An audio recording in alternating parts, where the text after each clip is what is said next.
All right, hello and good afternoon. My name is Paul Schultz and I will be the host for this TLC session entitled Fostering Academic Socialization, Helping Students Navigate the Online Collegiate Environment. And we're excited to be able to have Dr. Yolanda Harper and Dr. John Chavez here today to be able to present this to us. During the presentation, the chat will be open and we will be monitoring it, and Yolanda and John will be taking questions and even a question and answer period at the end. But again, look forward to this presentation and I'll turn it over to our speakers. Well, hello everyone, welcome. I'm Yolanda Harper and I'm delighted to be joined by my colleague, John Chavez, this afternoon. While at Ashford, now John and I have worked with students primarily in complementary roles, but both of us have experience as university instructors and advisors and coaches and mentors and administrators, and of course as students. So absolutely everyone is welcome here today, and we do want you to share your expertise in this session as well. So here is our general overview of the main topics that we're going to cover in our session today. And we'll go ahead and turn it over to John. Okay, well, thank you for everybody for coming. I really do appreciate it. So one of the first things that we wanted to talk about when it comes to academic socialization is students really developing an understanding of the roles university offices play in their success, be that role advising, financial aid, access to wellness, or career services. Also, the importance of students understanding the roles of the instructor. So for example, an instructor could be a facilitator, a mentor, and also a professional reference at one point in their academic career and beyond. Or the role of the advisor, which is oftentimes a motivator, a coach, as well as a mentor. Going into academic socialization a little bit further, we wanted to consider the ways in which it would cultivate effective interpersonal skills, that is professional communication with staff, academic advisors and instructors, and those kinds of skills being important in student development. And we all know that academic socialization includes an expectation that those who participate in this academic culture are goal-oriented and have effective self-management skills. And we probably all have examples of students who excel in those areas and students who sometimes are challenged in those areas. And one of the important self-management skills that we remind students of and try to help coach them if they need some support in that area is emotional self-control. And as John put it in one of our planning meetings, being able to prioritize emotional expenditures. What will I spend my emotional energy on? Academic socialization also assumes that our academic participants possess grit, that they have determination, resilience, persistence, and appropriate levels of resourcefulness, and are technologically and organizationally savvy in order to find what they need. And so we who are socialized into this system often assume that accessing the resources that we refer our students to are easy to find. But for many of our students, it takes way too many clicks than a highly stressed out, overloaded student may be willing to endure sometimes. For those of you in the chat, we do have a question for you if you would be willing to share. Which academic socialization skills do the students you work with most need assistance in developing?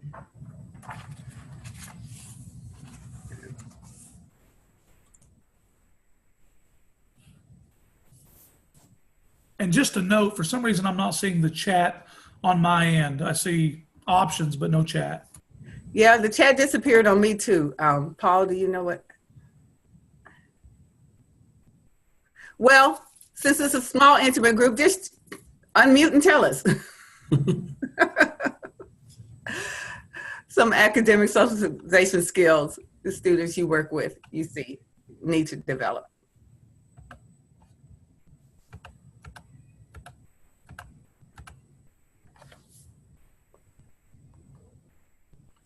Okay, well, we'll just move right along. John, did you want to say anything about? Sure, absolutely. Well, I think as Ken McRory once referred to this kind of voice in academic writing, something he called Ingfish, in fact. That sometimes what students would don is a particular academic voice that's not necessarily genuine to themselves. And of course, on the other end of the pendulum is writing in a very informal tone, in ways in which they would speak, sometimes ways in which they would text or even email a personal friend or family member. So in that way, I often would refer them to the Writing Center as part of a coaching moment. I would also work with them one-on-one if they had questions about paragraphs and certain things like that. Given that I was in professor in composition for a number of years, I would often really help them, point out to them even in their language sometimes. And that could even be a discussion post where they might actually try to embrace their own voice. And I'm seeing the chat now. Thank you, Lisa, for sharing what you, which is right in sync with what John was saying about grad students, and I would say undergrads too, need the socialization for scholarly writing. And I love what you say, how you explain garbage in, garbage out. It's a great way to put it. Absolutely. Well, we'll touch on some more of these as we continue to move on. I think part of the, the socialization, even for example, when it comes to scholarly writing, has to do with the ways in which we can be cultural navigators for our students. So as advisors, one of the interesting things is that in the Chronicle of Higher Education in 2015, they published Diversity in Academia. It was essentially it was a special issue. So in their findings, they highlighted disparities that existed among academic communities. So for example, maybe how a lack of diversity among faculty and staff might impact first generation students. They also, to illustrate the point, talked about inclusivity. So in this particular article, The Inclusive University, the writers Elam and Brown mentioned that colleges and universities are grappling with issues related to the changing needs and demands of an increasingly diverse society and the resulting changing demographic constellation of their student bodies. So as such, it's important for faculty and academic advisors to consider oneself a cultural navigator and meet one's students at their life location. And I think that does, to some extent, tie into even scholarly writing, the ways in which we do have certain expectations when it comes to writing an academic paper. Okay. So when we consider advisors as cultural navigators, you'll notice that meeting students at their life location, sometimes those internal and external tensions exist. And by internal tensions, I definitely do mean the ways in which they see themselves as a college student, and the external tensions, the ways in which their communities see themselves as a college student and sometimes put pressure on them, or maybe even make them feel ashamed for wanting to pursue a different path than maybe members of their community did. So when it comes to that, I think part of the role that we play is to be able to provide advice concerning university policies as well as university expectations. Part of the way in which we would do that is to be able to share guides with students that teach them about plagiarism. So what is plagiarism? Both intentional and unintentional plagiarism. Research and scholarly integrity, why that's actually very important, why it's an academic convention, and why it's an academic expectation, as well as how to, in some ways, live up to the professor's expectations. One of the ways in which we could do this as well is to be able to work with students to locate tutoring. We do have 24/7 tutoring. We also have the library. So when it comes to a resource librarian, someone like that would be able to help them, point them in the direction of the Career Services Center, so that way they can continue to explore their life as a professional and be able to tie that into what they're currently doing. And also other university resources that would be able to help them continue to fully formalize their identity as a college student. Now, I don't know how many of you saw the student panel yesterday, but what an amazing group of students. And, you know, we all have had students like them who are great examples, highly motivated, engaged, proactive, and actually comfortable communicating with their instructors when life happens and when they could actually benefit from some flexibility on our parts. Now, some might wish that all of their students were like that. But if you listened carefully to those students, they had not necessarily developed all of these success skills before enrolling in their first class here at Ashford. In terms of worldview differences, let's be honest, when we talk about academic socialization, we're talking about the adoption or the assimilation, if you would, to a specific worldview, the culture of higher education as we know it here at Ashford. And culture is a learned behavior. So if we think about what types of worldview differences can impact student performance, John just shared some in his examples. Others might be prioritizing work versus family versus school. From one perspective, school might be seen as something for the self, and then therefore should take a lower priority to the family. Others see school and earning the degree as part of helping the family, so that helps move it up in the priority from a particular worldview. Others might place personal wellness and health as the priority. And of course, value differences go along with academic socialization versus cultural worldview differences. Some are socialized to do your best no matter what the cost. Others do enough to get by. C's and D's earn degrees, I've heard some say. Others are socialized that hard work reaps reward. It's about what you do, is the internal locus of control, where others it's about being given a break, more of an external locus of control. Are they socialized to delay gratification? Some are. The higher education realm assumes that we are socialized to delay gratification in order to accomplish our academic goals. Is it okay to ask for help, or are you socialized to, you should just do it on your own and just suffer through? Can people think of other examples? I saw over-disclosure mentioned earlier. That can be a socialization issue as well.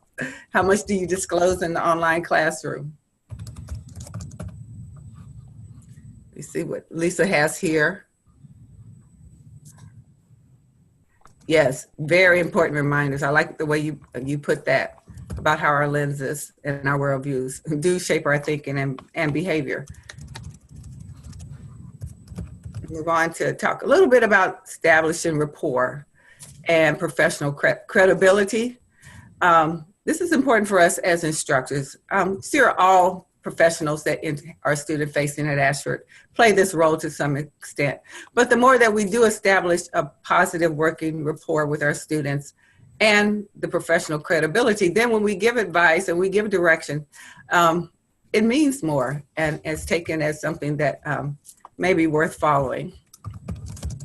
And of course, we also hopefully model in our communications, professional communications that are consistent with university and course expectations for our students.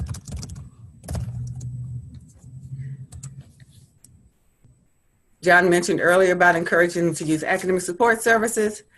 And I think this is an important one, connecting subject matter expertise and academic skills to professional knowledge and skills. I think instructors play a very important role in this regard. Questions I ask myself is, how do I model the professional communications in my announcements, in my emails, in any video and audio recordings of myself? How often do I encourage students to use those support services John mentioned? How do I encourage them? Do I just say, go to the Writing Center? Do I provide a link? Do I provide a step-by-step guide? And then how often do I actually see evidence that they are following through with my recommendations and referrals? Because if I don't see the evidence of them following through, then maybe I need to change my strategy about how I'm making referrals. And in what ways do I connect subject matter expertise to professional skills? How well do I do in helping students translate what we're doing in the classroom to what they will actually put on their resumes or their CVs and in job applications? Okay. And as an example, I attended the American Psychological Association conference and attended one of the sessions that I attended actually talked about this. And so now I know that while many of us, when I attended college, I attended a traditional university when higher education was all about learning for the sake of learning, first and foremost, and career preparation was either an afterthought or was just supposed to magically happen by the time you graduated with your degree. But we know now that we don't live in that time and in that world anymore. And so many of us have had to be re-socialized into a new era regarding the role of higher education. And I know some are still resisting being career focused, whereas others are embracing the change readily.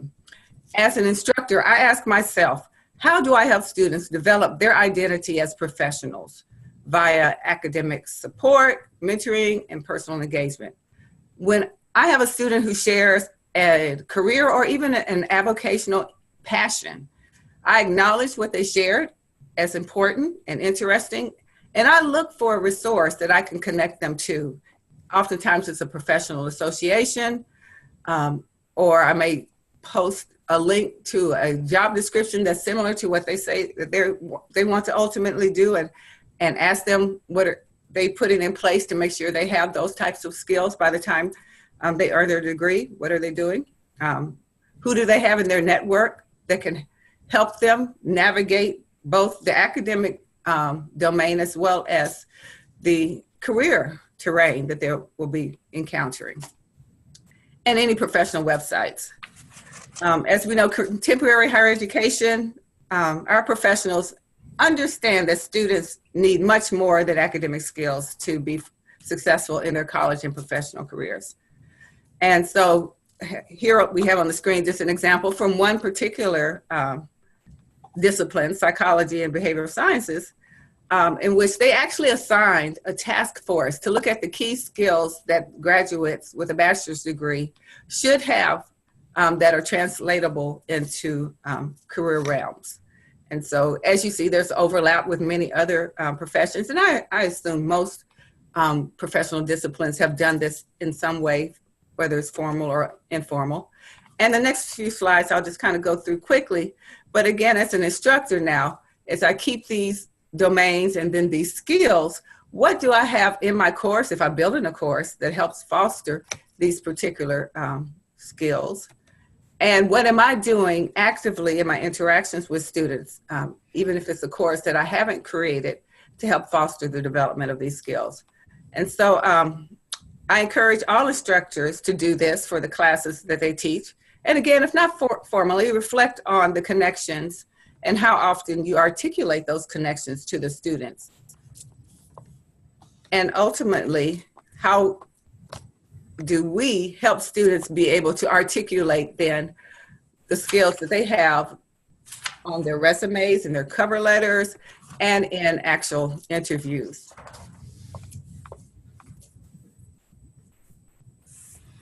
So when it does come to the advisor and how we might be able to model socialization skills,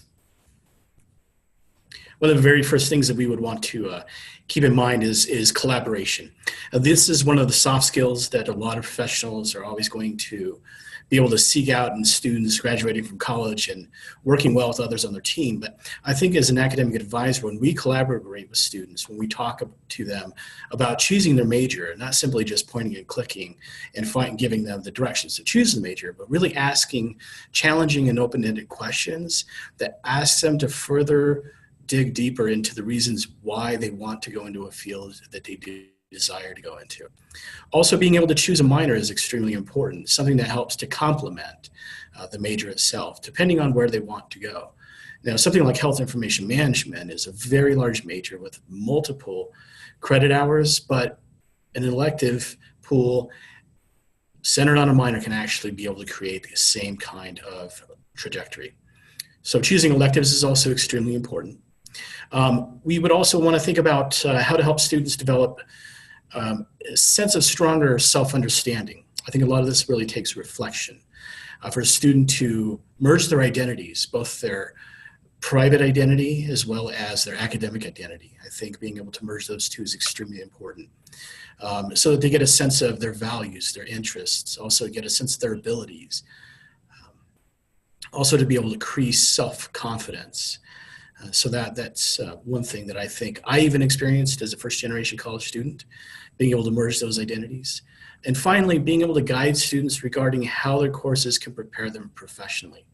So Dr. Harper mentioned this just a little bit before, but the ways in which those electives, that minor, and so on would be able to help them speak to that job description is extremely important. So when we connect the major career possibilities and job descriptions, we're all moving forward in the right direction. So when we think about socialization and beyond, one of the things that I've always talked about as an academic advisor, because I have been the student, I have been the instructor, and learning from my students' lives as an academic advisor, is really for an academic advisor to embrace transformative advising, not just transactional advising, by helping the student to imagine their professional life after Ashford University. Now, whether that's to go into a graduate program or even into the profession that they are earning their degree to enter, or even move laterally, that's extremely important. We might also discuss academic expectations in life in graduate school. So though someone has entered a world in undergraduate school, and sometimes that may be very foreign to them, the expectations of a graduate program, again, may be very foreign to them. And also the requirements to earn the degree may be very anxiety-producing in them as well. Working with students to research graduate programs is of critical importance. If it is their goal, you might talk with the student, find the right graduate school based on area of study, their degree specialization, or area even beyond their specialization.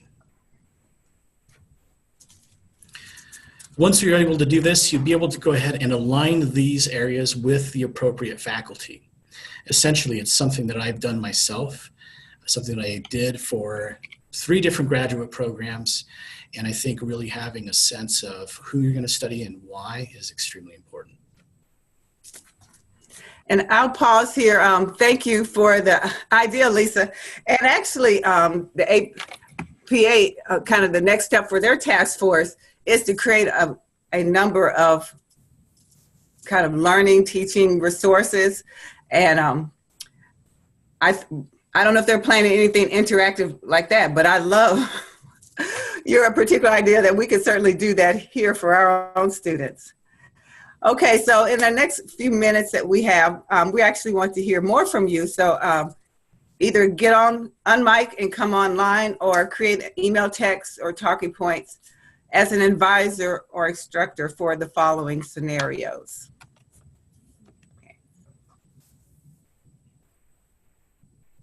And I don't know if you want to give any background on this one or not.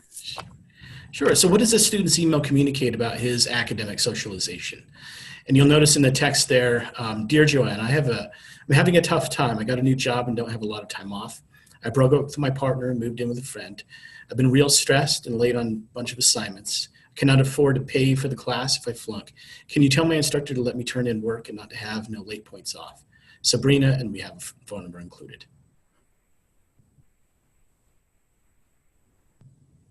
Okay. So what do you think?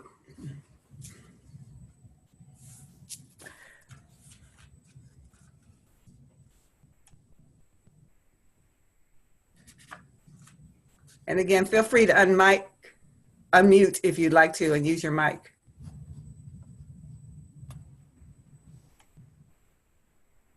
Yeah, Yolanda, this is Trevor. I'll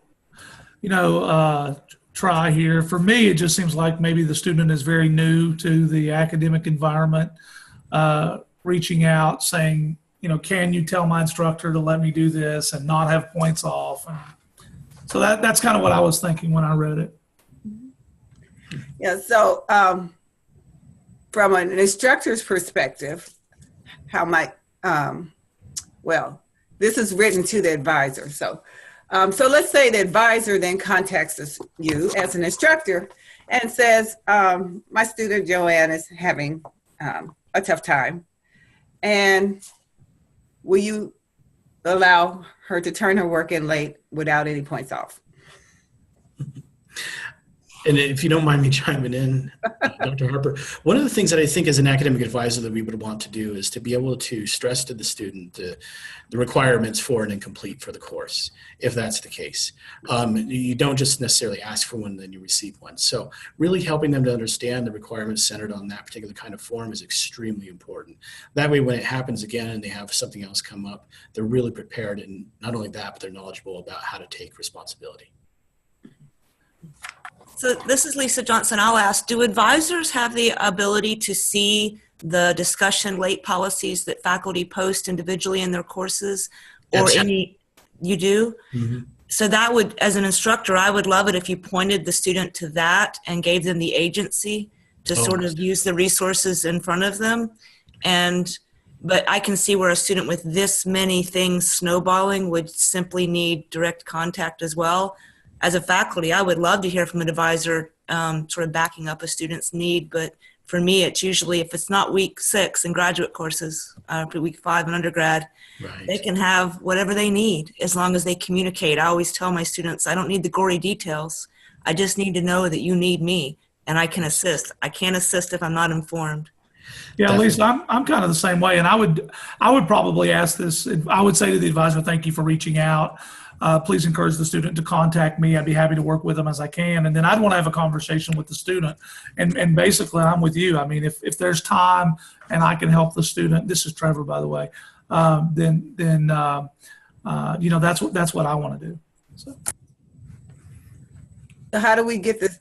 And I love what both of you all shared. And of course, both of you are very student-friendly, student-oriented instructors. And so to some extent, we're preaching to the choir here, but we're so glad to hear you say and affirm that. At least this particular student had enough socialization, as we call it, to let the advisor know what was going on.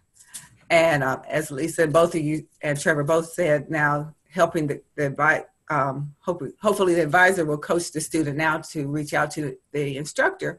And I do know some advisors, when students are not comfortable, will also reach out to instructors. And I don't mind where it comes from. You know, ultimately, I hope the student becomes comfortable enough with me to come to me directly. But I also like the student's advisor being looped in too, knowing something's going on, because that's good information. If this is in week 5 and they're about to be placed in a new course that starts the next week, knowing that the student is going through something can still help them be effective in that regard. Yeah, and in fact, I mean, time permitting, I think one of my most successful moments in advising were when the professor and the student and I were all on the same page. That way there's not 2 conversations going on and the student is kind of mixing up details. You know, that way we all know, you know, how to meet the student's needs. And also just speaking to Lisa's point a little bit about referring to the policy. So I didn't know that advisors could actually see the individual late policies that are posted. I think we're moving more and more towards universal policies, but still there are some differences. And if they take an elective in business, the policy may be a little different from if they take an elective in psychology or in English or whatever. So again, helping the student understand where to go. And if they don't know where to find it, ask the instructor. And giving them that agency to build the confidence to reach out to their professional guide, their faculty. I find I teach a lot of graduate students, but I find they lack a confidence. And then, you know, they're afraid to ask me directly. They want to go through their advisor or something. And it really builds, I mean, if they're going to succeed in the world, they're going to need to, in the worst times of their life, still have that strength to say, this is what I need to succeed. Can you help me? And I know it's hard. And I'm speaking from personal experience and learning as someone that came from those, like a lot of our students, where you do have that sort of mindset of, let me get someone else to work on my behalf. And it's about having self-agency and empowerment. It's not something you can do with one email, but if we all do it together, maybe we can get there. Most definitely. Well, Paul reminded us that we have less than a minute left. So if anyone wants to jump in on this one, either in terms of what the email communicated or how you would respond, by all means do so.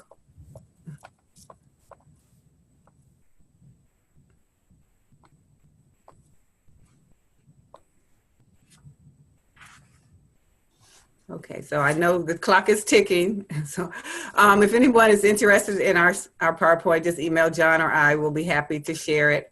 Time always flies. John, if you wanted to say just a little bit about the student resources, I think, again, absolutely. Most definitely. So that we are able to actually work with students and kind of tear down the walls of those silos, being able to work with the library, the writing center, pointing out that they have 24/7 writing, tutoring, Grammarly, Turnitin, and so on, the student or the Office of Student Access and Wellness. And so career services, alumni services, CHAMPS, academic and social media groups. Then I think we're really all working collectively as a team to get students to move forward, for sure. And of course, faculty have additional resources available through the CETL. And just a reminder, most of the time, we're hoping that we're helping students be proactive or get back on track quickly. Occasionally, though, we might have to assist with some more serious disclosures and challenges that the students are struggling with. Again, we have resources we can go to find out information about how to assist our students. Now, this particular helpline is for us as faculty and staff. It's not an email to give to students, but it can help us reach out to find out what we should tell students or where we should refer students. So if anybody has any last minute comment or question, we're so glad you're here. Yes, thank you very much. Yeah, wanted to say thank you to Dr. Harper and Dr. Chavez. It's, we could take another 30 minutes to an hour to really kind of talk about this topic, and we're so grateful for the information. And the great thing is it is being recorded, so we'll be able to get that out to you. Thank you again for your presentation, and thank you for everyone who joined us. And look forward to, there are some additional other presentations today in the TLC, so please stick around. We'd love to have you join us. But again, thank you again, John and Yolanda, for your great presentation today.